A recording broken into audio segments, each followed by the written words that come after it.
আসসালামু আলাইকুম রহমতুল্লাহি ওবারাকাতুহু। আমি ডাক্তার মীর শহীদুল ইসলাম। আমার গুরুত্বপূর্ণ চেম্বার শুভেচ্ছা 255 ঐতিহ্যবাহী শেখঘাট সিলেট।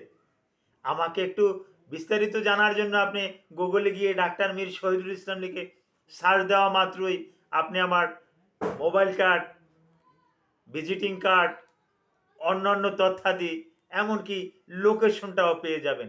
মন চাচ্ছে আপনি আমার চেম্বারে বেড়াতে আসতে পারবেন। জি দর্শক শ্রোতা, প্রতিনিয়তই চিকিৎসা বিজ্ঞানের আলোকে আমি কিছু ভিডিও আপলোড করে থাকি। তারই ধারাবাহিকতা রক্ষার্থে এই মুহূর্তেও গুরুত্বপূর্ণ একটা ভিডিও আপলোড করব।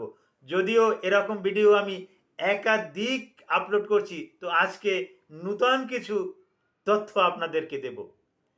এই তথ্যগুলো আপনারা ধৈর্য সহকারে ভিডিওটা দেখলেই জানতে পারবেন।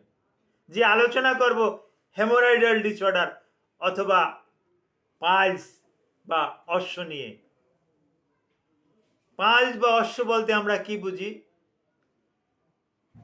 উত্তর হলো, পাইলস বা অশ্ব হলো পায়ুপথের ভিতরে এবং বাহিরে।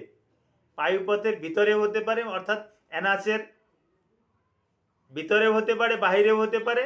ছোট ছোট দানা দানা গোটা ক্যাপিলারি ভেইন, এগুলো ফুলে গিয়ে নিচে বেরিয়ে আসা, এখানে প্রচণ্ড ব্যথা করা, ইনফ্লামেশন থাকা, ইনফ্লামেটরি থাকা, চিকিৎসা বিজ্ঞানের ভাষায় এটা কি আমরা haemorrhoidal disorder, piles, Oris, gauge ইত্যাদি নামে আখ্যায়িত করে থাকি।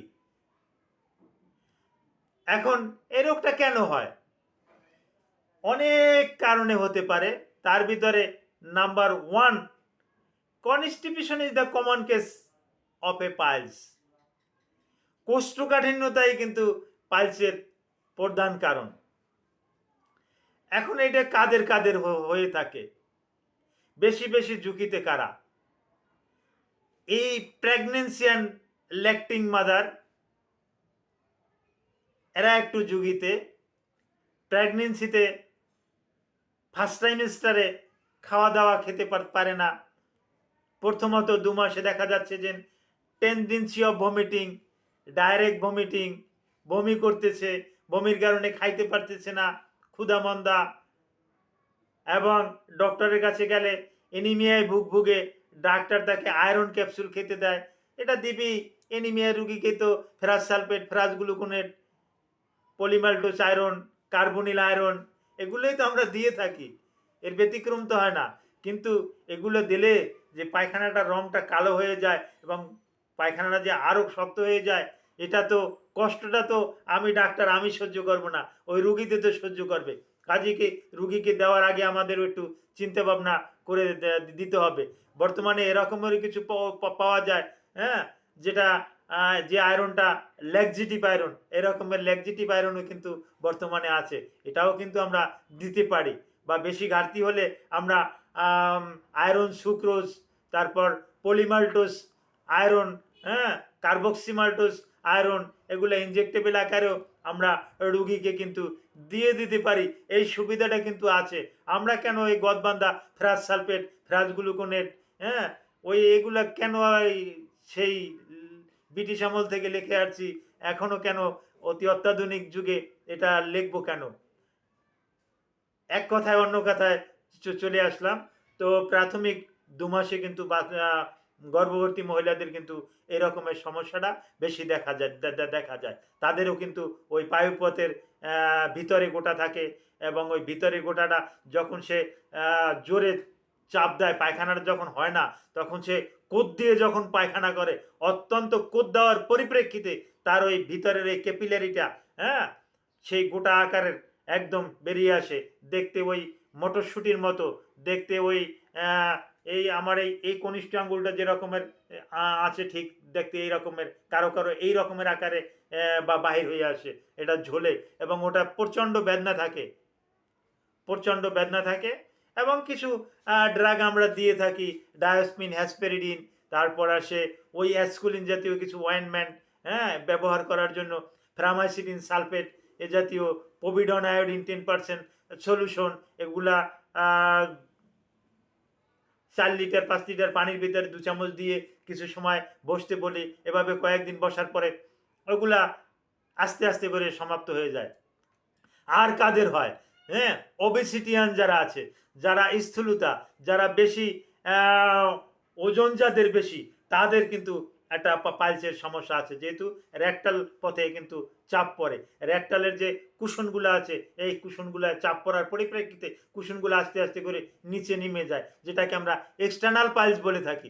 এই এক্সটার্নাল পাইলস কিন্তু এই তাদের হচ্ছে, এবং তাদের অনেক সময় দেখা যায় যে ফিস্টুলাও আছে, ফেটেও যায়, ওখান থেকে রক্ত পড়ে, টাটকা রক্ত, লাল লাল রক্ত।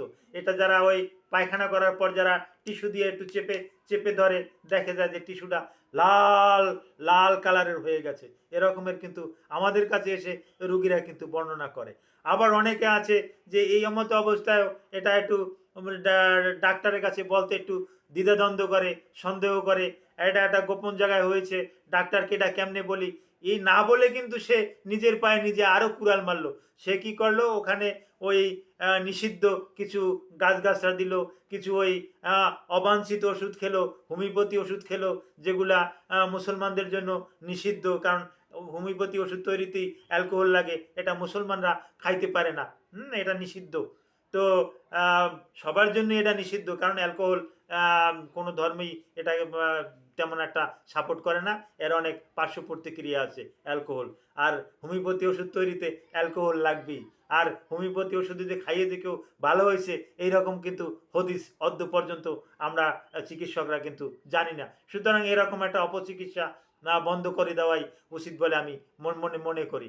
তো এই এই পরিপ্রেক্ষিতে দেখা যাচ্ছে, যখন রুগীরা আমাদের কাছে আছে, আমরা যখন আমাদের একটা যন্ত্র আছে প্রোক্টোস্কোপ, এই প্রোক্টোস্কোপটা যখন আমরা রেকটাল পথে যখন দিয়ে থাকি, তখন দেখি ভিতরে আলসার হয়ে গেছে, গা হয়ে গেছে, হ্যাঁ, ওটা সেকেন্ডারি হইয়া থার্ড টাইমেস্টারে ওটা এতটাই হয়ে গেছে যে অনেক ব্যাকটেরিয়া রেজিস্ট্যান্স হয়ে গেছে, হ্যাঁ।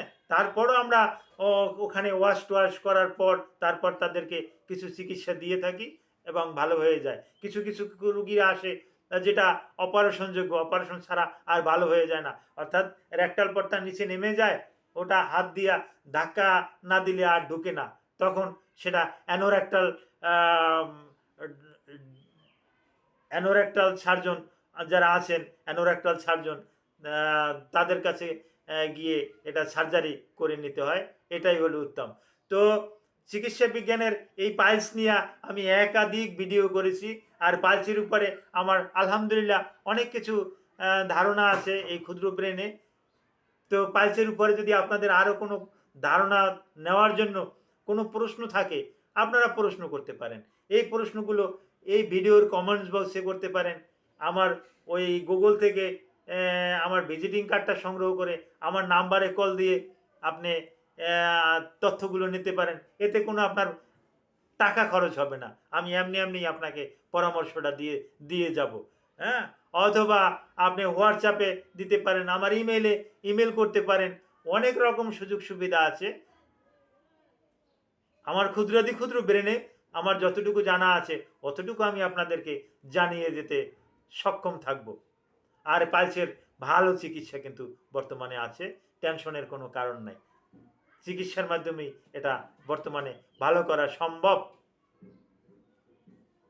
Thank you all.